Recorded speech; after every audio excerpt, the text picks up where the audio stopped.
Warahmatullahi wabarakatuh. Perkenalkan, nama saya Nurmala F. Rahman. Saya dari kelas 1B, Program Studi Manajemen Pendidikan Islam, YIN Sultan Ahmad Gorontalo. Dalam video ini, saya akan menjelaskan tentang sains, filsafat, dan agama. Ada yang mengatakan bahwa antara sains, filsafat, dan agama memiliki hubungan. Baik sains, filsafat, dan agama mempunyai tujuan yang sama, yaitu memperoleh kebenaran. Manusia selalu mencari sebab-sebab dari setiap kejadian yang disaksikannya. Dia tidak pernah menganggap bahwa sesuatu mungkin terwujud dengan sendirinya secara kebetulan saja tanpa sebab. Hasrat ingin tahu dan ketertarikan yang bersifat instingtif terhadap sebab-sebab ini memaksa kita menyelidiki bagaimana benda-benda di alam ini muncul dan menyelidiki ketertibannya yang mengagumkan. Kita dipaksa untuk bertanya, apakah alam semesta ini dengan seluruh bagiannya yang saling berkaitan yang benar-benar membentuk satu kesatuan sistem yang besar itu terwujud dengan sendirinya, ataukah ia memperoleh wujudnya dari sesuatu yang lain? Di sini saya akan menjelaskan secara sederhana mengenai sains, filsafat, dan agama. Pertama yaitu ilmu atau sains. Ilmu berasal dari bahasa Arab yaitu alimah. Dalam bahasa Inggris disebut sains. Dari bahasa Latin scientia atau pengetahuan. Sedangkan dalam Kamus Besar Bahasa Indonesia, ilmu adalah pengetahuan tentang suatu bidang yang disusun secara bersistem menurut metode tertentu yang dapat digunakan untuk menerangkan gejala-gejala tertentu di bidang pengetahuan itu. Kemudian ada beberapa pengertian ilmu menurut para ahli. Yang pertama yaitu Muhammad Hatta mendefinisikan ilmu adalah pengetahuan yang teratur tentang pekerjaan hukum kausal dalam suatu golongan masalah yang sama tabiatnya maupun menurut kedudukannya, tampak dari luar maupun menurut hubungannya dari dalam. Kemudian Ralph Ross dan Ernest van den Haag mengatakan ilmu adalah yang empiris, rasional, umum, dan sistematik, dan keempatnya serentak. Carl Pearson mengatakan ilmu adalah lukisan atau keterangan yang komprehensif dan konsisten tentang fakta pengalaman dengan istilah sederhana. Ashley Montagu, guru besar antropologi di Rutgers University, menyimpulkan bahwa ilmu adalah pengetahuan yang disusun dalam satu sistem yang berasal dari pengamatan, studi, dan percobaan untuk menentukan hakikat prinsip tentang hal yang sedang dikaji.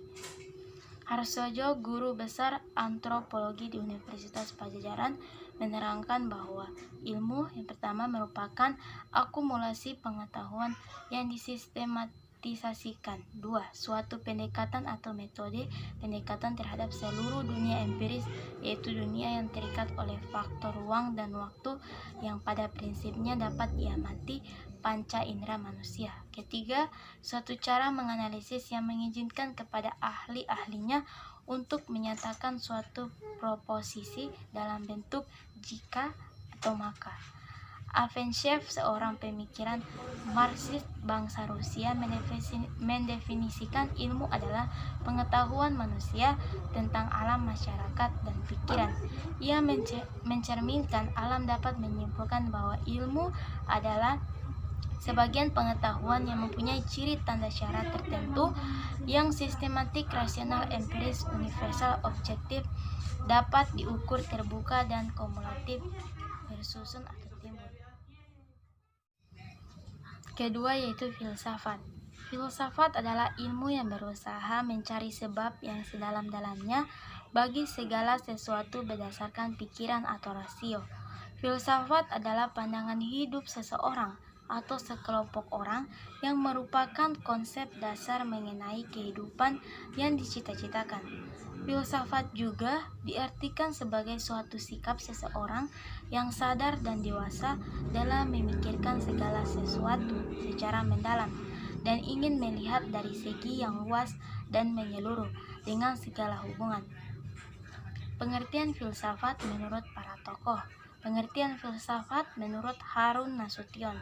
Filsafat adalah berpikir menurut tata tertib atau logika, dengan bebas tak terikat tradisi, dogma, atau agama, dan dengan sedalam-dalamnya sehingga sampai ke dasar-dasar persoalan. Menurut Plato, filsafat adalah pengetahuan tentang segala yang ada. Aristoteles, yang merupakan murid Plato, menyatakan filsafat menyelidiki sebab dan asal segala benda. Marcus Tullius mengatakan bahwa filsafat adalah pengetahuan tentang sesuatu yang maha agung dan usaha untuk mencapainya.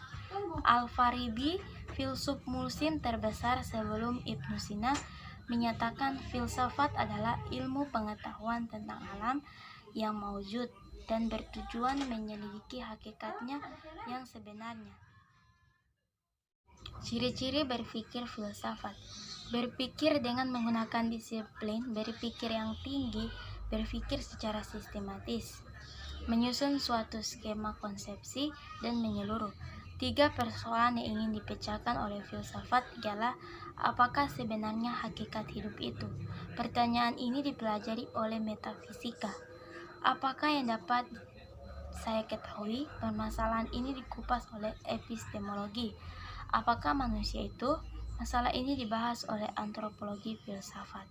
Beberapa ajaran filsafat yang telah mengisi dan tersimpan dalam khazanah ilmu adalah materialisme, yang berpendapat bahwa kenyataan yang sebenarnya adalah alam semesta badania. Aliran ini tidak mengakui adanya kenyataan spiritual. Aliran materialisme memiliki 2 variasi, yang materialisme dialektik dan materialisme humanistis. Idealisme yang berpendapat bahwa hakikat kenyataan dunia adalah ide yang sifatnya rohani atau inteligensi. Variasi aliran ini adalah idealisme subjektif dan idealisme objektif.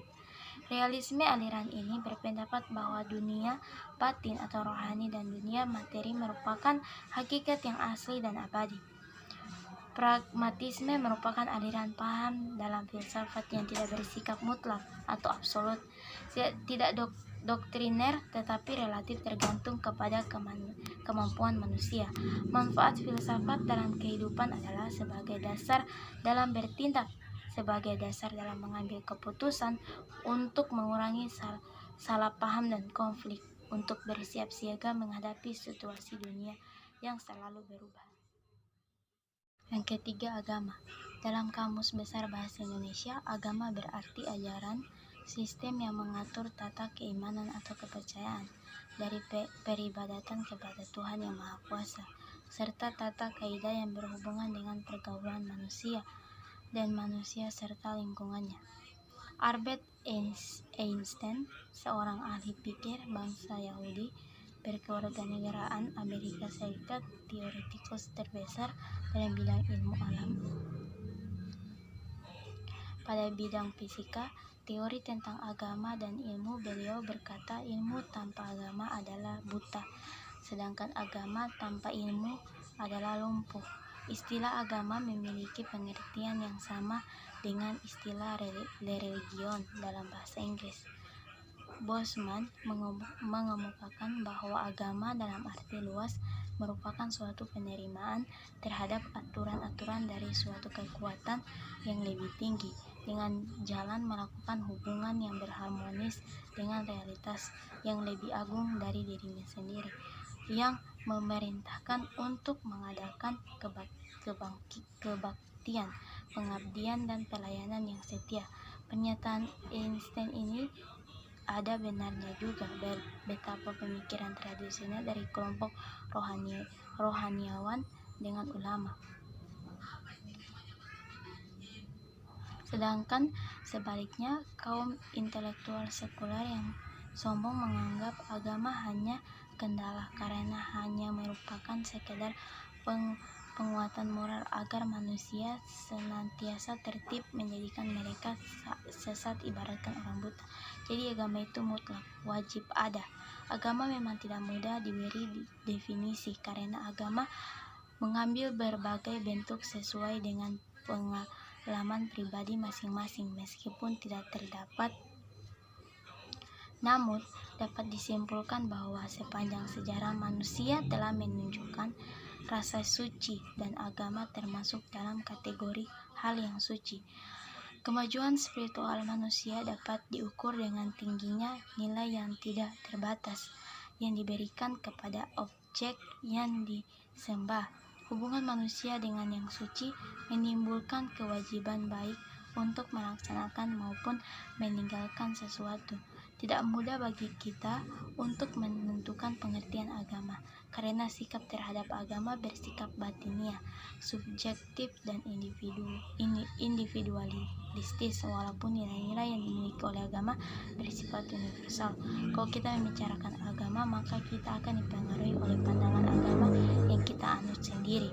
Di dalam setiap agama, paling tidak ditemukan 4 ciri khas. Pertama, aspek kredial, yaitu ajaran tentang doktrin-doktrin ketuhanan yang harus diyakini.